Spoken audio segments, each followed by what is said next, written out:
Welcome back to Lake Havasu City, Arizona, and coverage of the 2009 Quakey Sense IJSBA World Finals.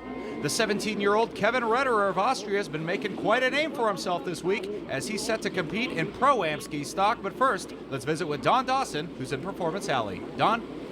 Let me describe a picture-perfect day in Lake Havasu City, Arizona. First thing you got to do is get down to the monster tent at the Quakey Sense World Finals. Second thing you got to do is get yourself a monster drink. And then the third thing you got to do, follow me.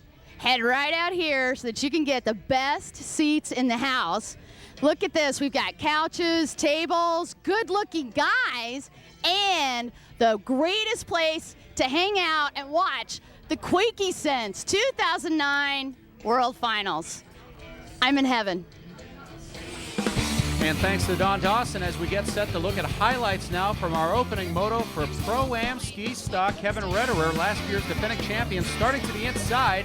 The question would be, could he defend his championship with Mike Klippenstein, who won a perennial champion who won 2 years ago, Dave, and it would be Klippenstein who would jump out to the lead, but the Austrian rider Retterer right in behind him. So last year they finished 1 and 2, and this year early on, the roles are reversed with Klippenstein out in front. Yeah, one of this being the Pro-Am class. Back then he was an amateur. You could run, expert could run in this class with the pros. And of course, last year being an upset for Kevin Retterer, bringing a Pro-Am title. But of course, earlier he just walked away with the first true pro title, bringing it back to Austria. He's trying to do it again here. And a great battle would continue to ensue between these two riders. Mike Klippenstein, 41 years of age. Kevin Retterer, just 17 years of age. And through the splits, Retterer working to the inside and Klippenstein to the outside. And Retterer now through the bottom 180 turn would get past Klippenstein and take command of the race.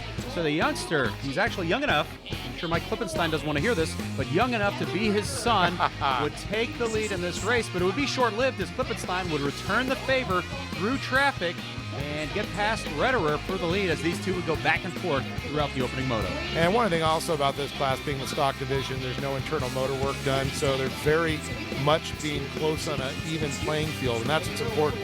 A few handling options are changed, ride plates, scoop crates, impeller, figuring out that combination. But this really comes down to riding skill. And just watching that first move when he did make the pass, pushing Mike Klippenstein a little wide there. Let's see if he's going to hound him again. Klippenstein goes to the outside, Retterer goes to the inside. A little traffic on the inside could be a problem. And the traffic would be a factor in this opening moto as Mike Klippenstein would be unable to deal with some of the traffic as he would work to the outside portion of the track, and Kevin Retterer would take advantage and work to the inside, and he would steal the victory away from Mike Klippenstein coming from behind to take home the opening moto win. Amazing. I can't explain it right now. It's just the feeling to go back and forth and just mess up one buoy and the other one is in front of you and no mistakes. And it's really hard with the waves and rough water. And it was just my race. I loved it.